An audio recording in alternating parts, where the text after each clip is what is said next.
It's just like turning directions and shit. It's like a garbage bag, right?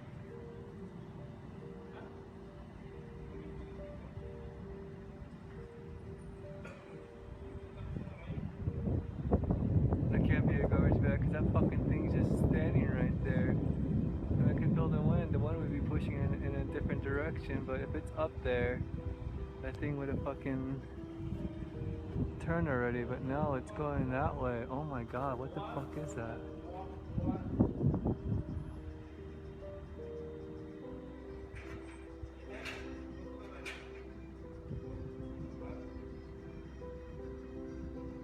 Oh my god, that's a fucking ship. That's a UFO. Oh my god, I just seen a fucking UFO. Oh my god. Hey, what's up guys? Tyler here with Secure Team. Got sort of a head scratcher here for you guys. I have no idea what this thing is, but I was emailed this piece of footage from Mr. Christopher Casa over Phoenix, Arizona, captured on 8/22/2016. And as you just saw in this video, and you really have to look close, he is videoing this plane here, but he noticed this black object just sitting in the sky. And as he moves past this stone wall here, we see the object jetting up to the left of the screen. The plane is on the right side. This object shoots up and it is gone. This thing is moving with purpose. You'll see as you watch this video over and over, just watch how this object moves. This thing jets up into the sky, slows down almost to a complete stop, then makes a complete right turn, starts moving again, and at one point almost looks like it goes into hyperdrive and just zooms through the sky, changing speeds, increasing its velocity, moving higher and higher into the sky before it finally disappears into the clouds. It's an amazing piece of video. I'm trying to give you the best shots here that I can. And once again, another clip of one of these objects near a passing plane. I mean, we just showed you a video yesterday of another set of objects over the Bronx, New York, sitting in the sky near a passing airliner over New York City. And whatever these objects are, there seems to be a common description linking all of them together, where a lot of these sources will say that they're way too big to be a balloon or a drone, but they're a little bit too small to be the size of a plane or something like that. So it's just kind of right in the middle. And this is really some mind-blowing video. I mean, just from the way this object is maneuvering, the speeds with which it's moving through the sky, the right-hand turns, the way this thing self-propels itself, increasing its velocity and speed so quickly. I mean, we have a genuine piece of mysterious UFO footage here, so I want to give a big thanks to Christopher who sent this over. Anybody who's seeing these things over Phoenix, a lot of activity over Phoenix lately. We showed you in our last video the strange object caught moving through the sky. Some thought it was a cloaked vehicle moving, others said it looked like a portal momentarily opening up.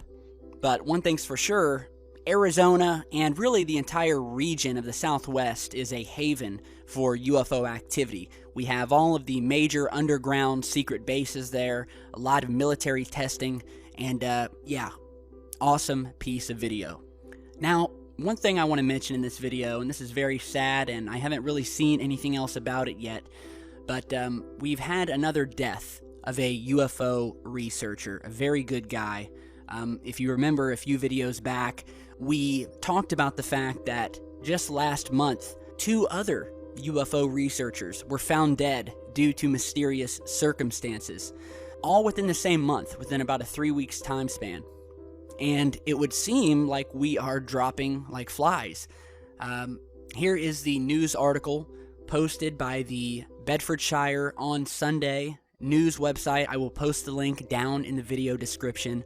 We have another UFO researcher by the name of Gordon Dungavel, who was found along with his wife, both found dead in their home. An investigation has been launched into the death of this well-respected UFO researcher.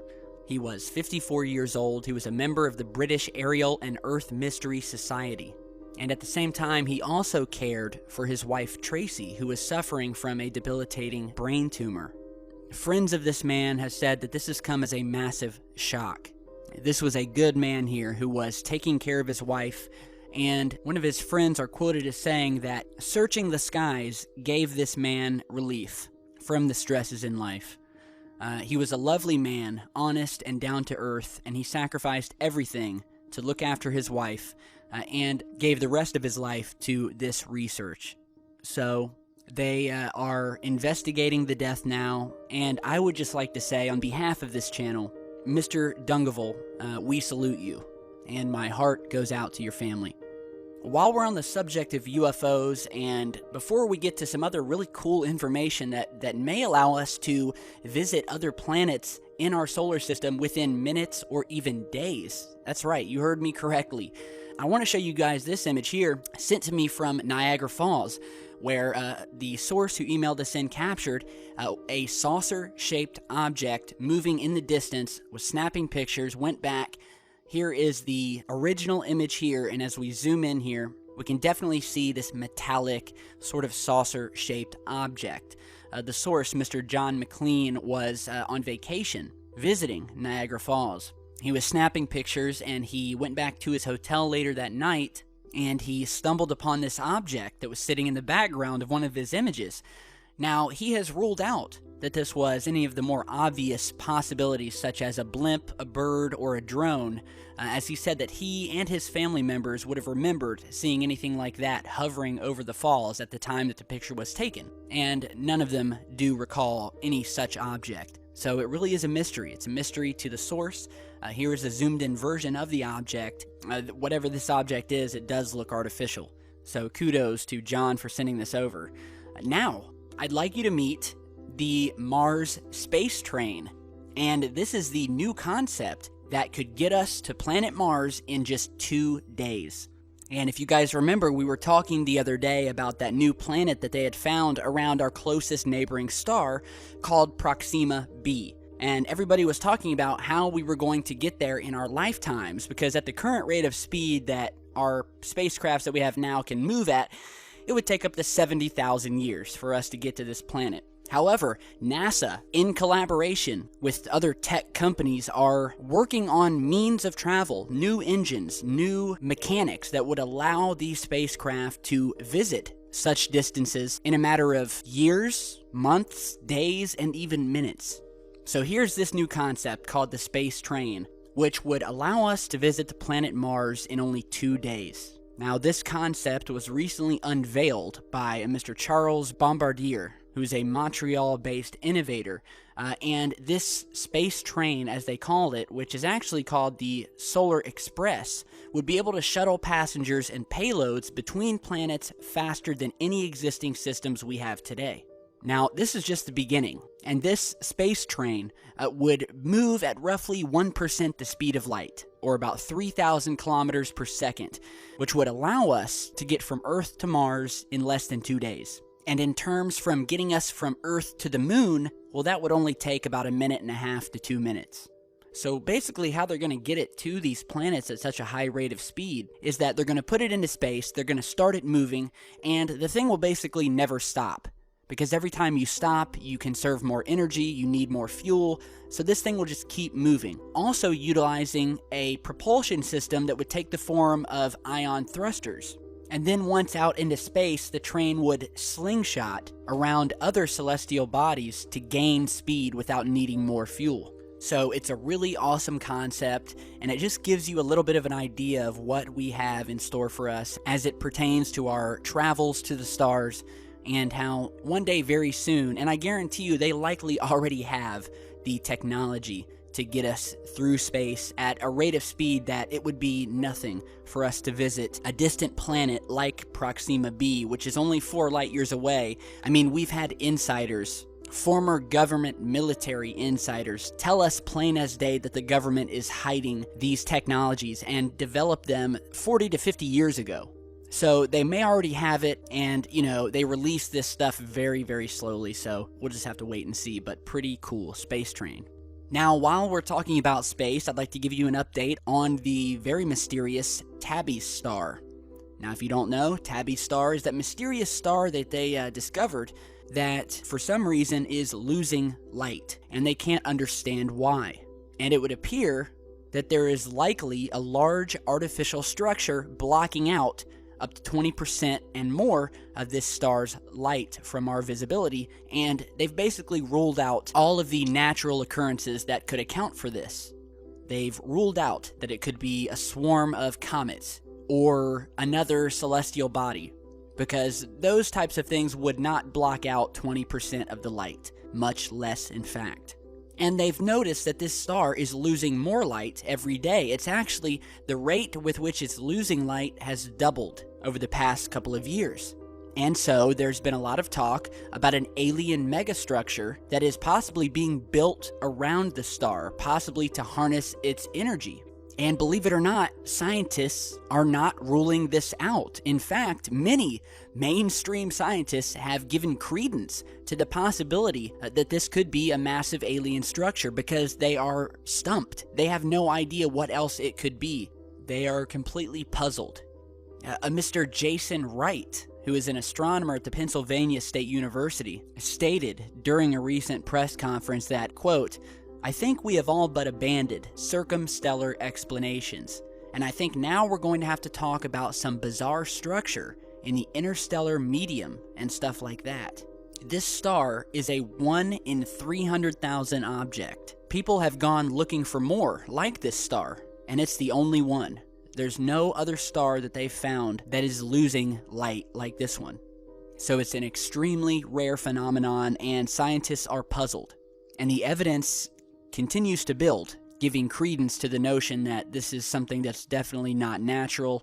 And when you have mainstream scientists starting to admit that, then you know you're definitely onto something. So very, very interesting. Now, before we end today's video, I want to give you guys a heads up about a really awesome piece of software. It's free, you can download it. Many of you have probably heard of it, but many of you hadn't. In fact, I had heard of it, but I had never actually seen it and gotten to experience how wonderful and awesome. I mean, this thing is epic.